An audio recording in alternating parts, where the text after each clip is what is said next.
infelizmente, não existem mecanismos de defesa, né? A própria televisão brasileira fica numa situação delicada de falar, porque eu faço parte, mas muitas vezes colegas manipulam tremendamente informações, né?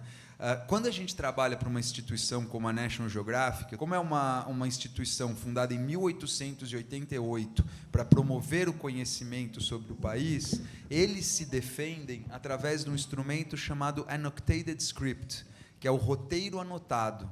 Então, cada afirmação que eu faço sobre o meu filme do Pantanal, quando eu entrego o texto, em separado vem um livro, um calhamaço desse tamanho, onde o roteirista põe a fonte bibliográfica que comprove as informações passadas. Então, se eu falo, por exemplo, a onça pintada está ameaçada de extinção, no roteiro anotado tem, de acordo com a pesquisa do professor Peter Cauchel, parágrafo 3, página 25, onças estão ameaçadas de extinção no Pantanal. E por que eles fazem isso? Porque eles são uma instituição tão séria que, se amanhã um leitor, um professor como vocês manda um e-mail e fala: ei, vocês falaram que a onça pintada está ameaçada de extinção no filme lá do Pantanal do Lawrence, mas ela não está. A National Geographic vai para o roteiro anotado e responde: de acordo com a pesquisa do professor Peter, parágrafo 3, página 25, blá, blá, blá, ela está ameaçada. Então, esse roteiro anotado é uma forma, só que é o único canal do mundo que já me pediu isso. O que nós estamos fazendo aqui, hoje, agora, é exatamente isso. É dar recursos para os nossos professores, para os nossos jovens, para olhar para o documentário e questionar. E não entender como verdade absoluta. E para os jornais, e para as propagandas, e para os editoriais. Quer dizer, quando a gente fala em criar cidadãos críticos, se não der esse tipo de informação e de formação, não vai formar. Vai formar o cara que engole qualquer baboseira do Facebook, que é o mestre de ter as citações sem fonte, né? E de acreditar em tudo que vê. Então, quando a gente traz o Lawrence aqui para contar isso tudo para a gente, e dar essas ferramentas, é isso que nós estamos fazendo. Nós estamos querendo ajudar vocês a continuar esse debate nas diretorias e nas escolas para transformar isso numa prática. Duas coisas. Assim, em relação a adequar o espaço, é bem difícil eu falar, porque eu não conheço o espaço da escola e cada espaço tem a sua adequação. Mas uma coisa muito simples que já ajudaria muito é pano preto e fita crepe. Duas coisas que tem em qualquer lugar, em qualquer coisa, e ele já ajuda muito, que escurece o ambiente. Eu tenho uma ideia que, para mim, é a melhor de todas, e não é minha, vem de 1909, no Moscou na Neve. É retratar o seu cotidiano. Aquele cinegrafista, para fazer Moscou atolada de neve no inverno, ele basicamente abriu a porta da casa dele, deu 2 passos e filmou aquilo. Então, de repente, qual que é o cotidiano mais próximo e que mais une os alunos? A escola. Por que não fazer um festival de minutinho que ele pode filmar no celular dele, pode filmar não sei o quê, sobre o que você gosta e o que você não gosta na sua escola? Acho que não gosta, eles vão ficar com um pouco de medo de mostrar no minutinho, mas o que você gosta da sua escola ou na sua cidade, né? Você começa o festival do minutinho, num ano o tema é escola, no outro dia a casa, no outro ano pode ser a cidade, e aí começa a criar esse olhar, porque às vezes a gente despreza esse potencial do jovem, mas todo brasileiro tem uma cultura televisiva tão impressa em si, ele vê Fantástico, ele vê Jornal Nacional, ele vê que, às vezes, quando ele vai retratar isso, mesmo com um instrumento rudimentar como um celular, a gente pode se deparar com visões muito, muito interessantes, que inclusive ajude a vocês, como coordenadores, educadores, a tomar atitudes em determinadas áreas da própria escola, a partir da visão desse jovem com celular. Eu sou 100% a favor dentro de um projeto pedagógico, né? Intencional.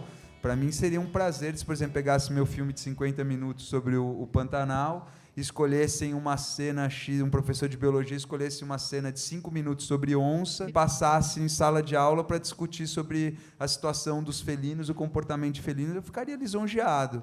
Eu acho ótimo, se tem um objetivo pedagógico, né? Até com filmes de ficção, eventualmente um trecho da história pode proporcionar um determinado debate sobre um tema. Você vai falar de violência doméstica, mostra um trecho de um filme, depois discute aquilo. Eu pessoalmente sou totalmente a favor. Olha, eu acho que tem situações e situações. Tem filmes que não se pode ver trechos. Acho que a gente tem filmes nessa caixa que tem que ver, ainda que se veja em 2 dias, 3 dias. Eu acho que não dá para dizer que tem uma regra, depende dos seus objetivos. Né? Eu acho que tem alguns filmes que, se você está discutindo a questão do roteiro, do trabalho de ator, tem que ver tudo. Né? Você tem que olhar, tem que ver o desfecho, você tem que ver como as cenas se encadeiam.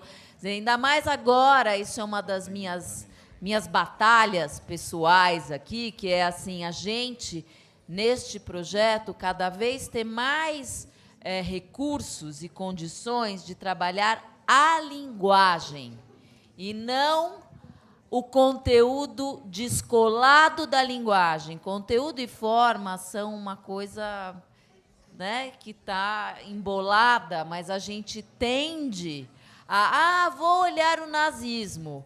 E eu olho o conteúdo da arquitetura da destruição, muitas vezes, não estou dizendo que todo mundo faça isso, mas a gente tem pouco recurso. Quando o Laurence conta para a gente, olha como ela faz o plano e o contraplano, que coloca a câmera de baixo para parecer maior, que faz a edição de tal modo.